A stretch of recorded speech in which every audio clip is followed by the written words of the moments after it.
We have reached the end of our journey together. Math 186 students, we are, oh my goodness, in chapter 15, the last and final chapter. It has been a wonderful experience with all of you. So we're going to just do a few concepts, maybe just maybe one or two examples. I won't get on your nerves today. But I do, as far as in your objectives, I want you to be able to apply the basic steps for reconstituting medications packaged as powders. I want you to be able to calculate the reconstitution of an oral or enteral feeding. And I also want you to be able to calculate the preparation of a topical or an irrigating solution. So I know you read your text prior to. There's our D over H that we love, desired strength times available strength times the total amount of the solution. So that should be fairly easy. Dividing and multiplying. I can do that. Okay, next, the reconstitution preparing injection packed as powders. It says some medications are unstable in a liquid solution, so they are packaged as a powder. When the available amount of a drug is in a solute form, all right, the drug needs to be dissolved or reconstituted into a liquid form by adding a liquid diluent. All right, we want to dilute it. We want to, it's important that we understand and we get the medication right. Okay. Here, basic steps. Read the physician's order and drug label for reconstitution directions. The length of time the medication will remain stable after reconstitution is extremely important. Being able to calculate the total fluid volume is extremely important, as with augmentin. That is the example that they have given us, and I know I have used augmentin for my kids many, many times. Okay, just looking at the directions. Okay, I love the formula method. I love dimensional analysis. I love the proportion method. And all of these will give you the same exact answer. Okay, so I definitely like having different methods in order to utilize what we're doing. Preparing an oral or enteral feeding. When a person cannot eat, a tube can be placed through the nose or mouth into the stomach or inserted into the stomach. Okay, feedings commercially prepared are given as a bolus or via a feeding pump, either intermittently or continuously. The kangaroo pump, which is commonly used, delivers feeding in milliliters per hour. Right here, the rule says to prepare a specific strength solution from a given solution, we just multiply the desired strength by the amount of the solution. Okay, and then subtract the solute from the total amount of solution. Okay, so far so good. Okay, and this is setting the pump on the machine. If you're giving 30 milliliters and you're going to figure out how many hours the pump should run. I think y'all could have found that out. 30 milliliters divided by 50 would have given you what you needed. Okay, and giving you an example. Okay, this is exciting. Okay, and it's only 1 through 6 now. Only 1 through 6. Okay, so let's look at our practice problems, because I know it's not a lot of problems, but let me zoom out. So if you need to stop the video, you'll know exactly what I'm talking about. Okay, we're going to start with number 1. The physician ordered 4 milligrams PO. I need you to tell me what that means. Of an oral solution that is available as 2 milligrams per 10 milliliter in a 30 milliliter multi-dose container. The nurse will prepare to give how many milliliters? You're going to help me set this up like a proportion. We're going to do 2 milligrams over 10 milliliters equals, you guessed it, what the doctor ordered. 4 milligrams over X. And that is going to be our answer. So let me show you. Like, Miss Thomas, you said it out loud, but I need for you to actually do it for me. Done. Okay, so 2 milligrams per 10 milliliter. The doctor ordered 4 milligrams over X. I want you to cross multiply. So 2 milligrams times X, 10 times 4 is 40.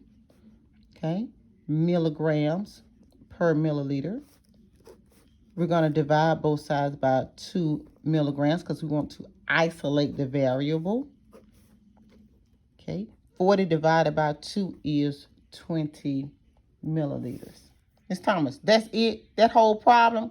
That's it. That's it. That's all I want you to do. All right, number 2. Let me look at number 2. A physician ordered 300 milligrams of an antibiotic oral solution that provided 200 milligrams per 5 milliliter. You know, we're going to put this in a proportion. We're going to stack them on top of each other. When reconstituted, directions for mixing. Add 160 milliliters of sterile water and shake vigorously to provide 200 milliliters of solution. The nurse would prepare blank milliliters to give. We're going to put this in a proportion. And what number we're going to use, Ms. Thomas? What the doctor ordered. Okay. So that is 200 milligrams per milliliter. And the doctor ordered 300 milligrams. We're going to cross multiply. So that's 200 milligrams times X equals 300 times 5 is 1,500 milligrams times milliliter.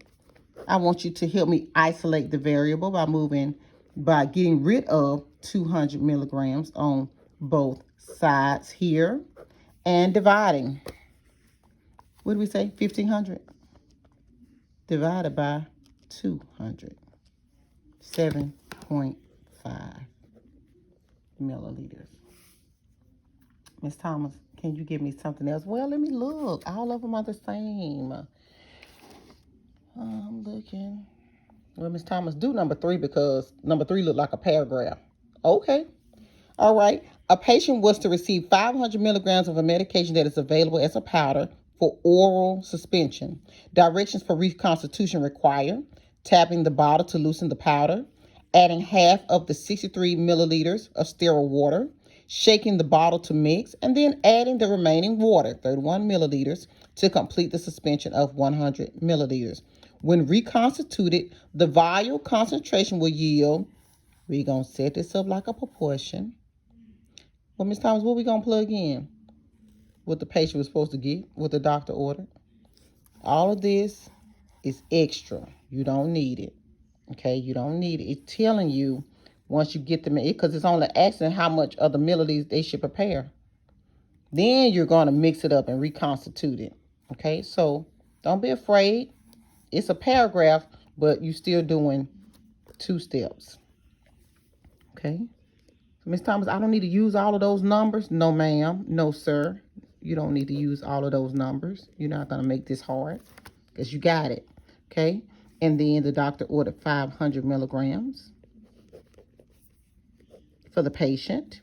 We're going to cross multiply 250 milligrams times X. 500 times 5 is 2,500 milligrams times milliliter. Yes, you have to write your units.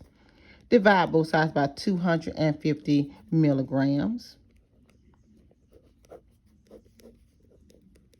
Okay, let me get my calculator. I keep throwing my calculator everywhere. 2,500 divided by 250 equals 10. Okay, you did all of that stressing for the answer to be 10 milliliters. It's a paragraph, but you can tackle it. No biggie. I'm trying to figure out, are the rest like that? And yes, I'm looking, y'all. Let me go back. Because I said I wasn't going to get on your nerves on this last one. This is exactly the same on 4. You will put 125 over 5. Each 5 milliliter, you would stack those 125 on top, 5 on the bottom, and 250. For number 5, let me do at least number 5, and then I won't get on your nerves anymore. A patient was to receive 1 gram of an antibiotic IV every 8 hours. The antibiotic was available as a powder. Directions for reconstitution require adding 2.5 milliliters of sterile water and shaking vigorously, yielding a solution of 330 milligrams per milliliter. We're going to stack that right there. That's it. But you're like, Ms. Thomas, we have not used grams. Why did they throw us off? Well, let's start off by writing down what grams mean. 1 gram is equal to how many milligrams? So by now, you probably had that down pat.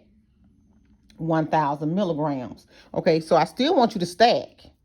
Okay, well, Ms. Thomas, I don't have 2 numbers. Yes, you do. If this is 330 and they don't give you a coefficient or a number in front, what do you use? A 1. A 1, like always. So 330 milligrams over 1 milliliter, because it says per means 1. And they gave you this 1 gram, throw you off, but 1 gram is the same as 1,000 milligrams. So that's why chapter 2 comes in, and then chapter 3, chapter 4, all of it builds up. Okay, we're going to cross multiply 330 milligrams times X. 1,000 times 1 is 1,000 milligrams times milliliter. I want you to divide both sides by 330 milligrams because we want to isolate. Let me get that right, y'all. Isolate the variable. Then I want you to help me divide 1,000 divided by 330. Okay, which is what? 3. You were stressed out for the number 3. Okay, y'all got it. You got it. I was looking around just trying to find some other practice problems, but all of them were similar to the examples that I gave you. So students, I hope that has helped you. I'm looking at 1 through 7. And that's all I see right now. So have a wonderful, wonderful, wonderful day. I hope to see you in Math 100, Math 112, or Math 116, students. So good luck. I wish you nothing but the best on your journey, and come back and take care of your teacher when you become big time nurses. Have a good night.